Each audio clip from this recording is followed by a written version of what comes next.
You need a purpose behind the hunt. And we call this, not to be superficial, your gig. You got to have a gig. What are you trying to achieve? And how do you decide what your gig is? There's three elements. What are you passionate about? Are you any good at it? And is there a market for it?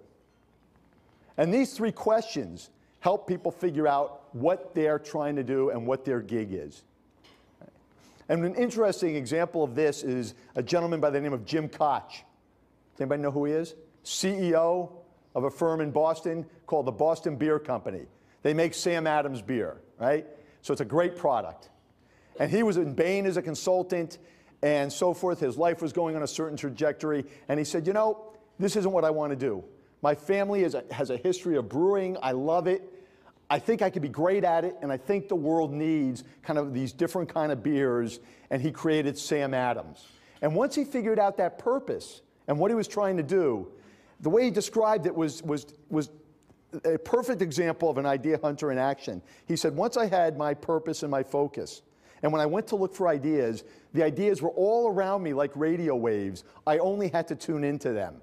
But I couldn't tune into them until I knew really what I wanted to achieve with Sam Adams. So you have to know your gig. You want to be able to close that gap every day, and you need to understand the power of ideas to your personal progress. So what is an idea hunter? They have a passionate curiosity for learning, an appetite for knowing more. They search in all sorts of different places for new ideas. And every night that they go to bed a little bit smarter. And that's what an idea hunter is. And we're going to talk about the hunt for ideas. But before we talk about how to engage in the hunt for ideas, I'd like us to think for a minute about the power of ideas and what they mean. And this notion that not just at the firm level, but at a society level, ideas drive economic progress. And there's a gentleman by the name of Paul Romer. He was a professor of economics at Chicago, University of Chicago, Stanford, now NYU. And Romer's going to win a Nobel Prize. And about 10, 15 years ago, and I'm no economist, but about 10, 15 years ago, I was reading his articles, his work. It was in The Economist and so forth. And it was all about why some countries are more successful than others. And it was this notion of they're better and more effective at harnessing the power of ideas. And essentially, this is what Romer says. They discover ideas, and very importantly, as you will see, they repurpose ideas that already exist, because idea hunting is about finding ideas, not creating original ideas. So ideas drive progress, and just some quick examples. Here's one. The assembly line. Mass production. It all came together, put together by Henry Ford, and he had a vision. Affordable transportation for the masses. So how is that going to happen? Well, interchangeable parts, et cetera, et cetera. He harnessed a bunch of existing ideas, but he needed some new ones. And one of the key new ones that he came up with was the notion of the movement of the cars down the assembly line. Where did he get that particular idea? He was visiting meat packaging plants and meat preparation plants in Chicago. What was happening in those plants?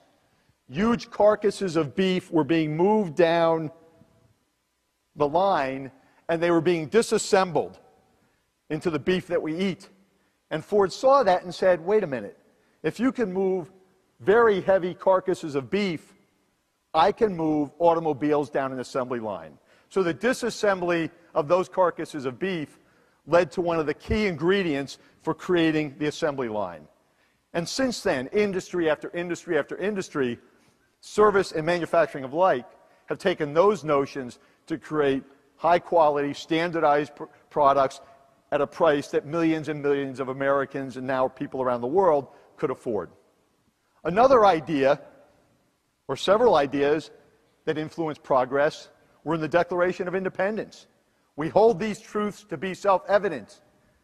Where did Jefferson get those ideas? He didn't get them thinking in Monticello and spending all his time there in Virginia. He got his ideas by spending time in Europe, in the Netherlands, in France. He came back with those ideas. He created this document which embodies those ideas. That document affects all of us and the aspirations that we have, and has affected societies around the world. McDonald's It was the 1950s, massive mobility, post-World War, highways being built, families going on vacation. Kroc said, what if I can have bathrooms and clean bathrooms around the highways of America? What can I serve? What can I do to make money? He came up with the idea of McDonald's.